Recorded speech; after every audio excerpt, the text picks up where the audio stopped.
પછી વાંકું કાઢવું હોય તો પછી ના વળાય ને. એ તો ભગવાન ના વખત માં કાઢતા હતા વાંકું, મહાવીર વગર વખત માં કાઢતા.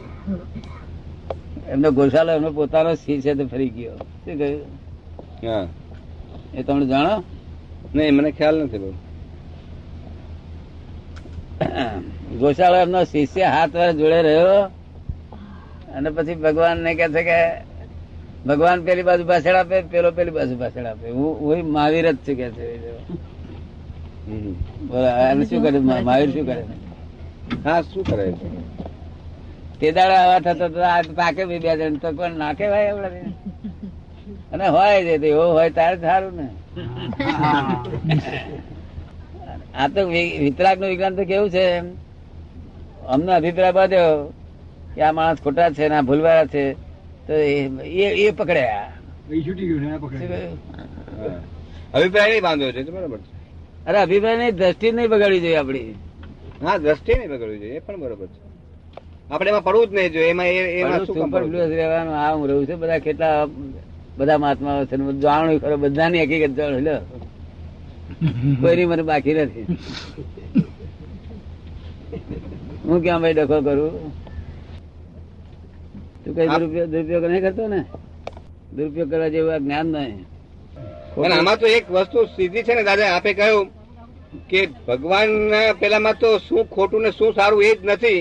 પછી પ્રશ્ન જ ઉભો થતો નથી આપણી બુદ્ધિથી સારું શું થાય છે. ઉભો થાય છે એ આપણે ભગવાન ના દ્રષ્ટિમાં છે. આપણે ભગવાન થયા નથી હજુ, ત્યાં સુધી આપણે ગુનેગાર છીએ. બરોબર છે, પણ એ પછી રહેતું નથી ને શું સાચું શું ખોટું. એ પ્રશ્ન તો પછી ગૌણ થઈ જાય છે ને. ખેદ થવો જોઈએ બધું. ખોટું પાછળ ખેદ થવા કરવો જોઈએ. કેવું ખેદ થવું? તને સમજ પડે ને? આ શબ્દ દુરુપયોગ કરવા માટે હું બોલતો નથી. હું જે બોલું છું દુરુપયોગ કરવા માટે નહીં, તમને બોધર છે ના રહે એટલા માટે બોલું છું. શું કહ્યું? મનમાં એમ ના રહે સાલ મને કર્મ બંધાતું હશે એટલા માટે છૂટ થી બોલું છું. નહીં તો હું ચાઈ ના બોલું કે ભાઈ ગમ તો બંધાશે. જો કરી તમે હું તમને નિર્ભય બનાવી દઉં છું. જો નથી નિર્ભય બનાવતો? નિર્ભય તો બનાવી જ દો દાદા. એકદમ બધા નિર્ભય થઈ જાય છે, પણ એ નિર્ભય થઈ જાય છે પછી એનો દુરુપયોગ થઈ જાય તો એની વાત છે.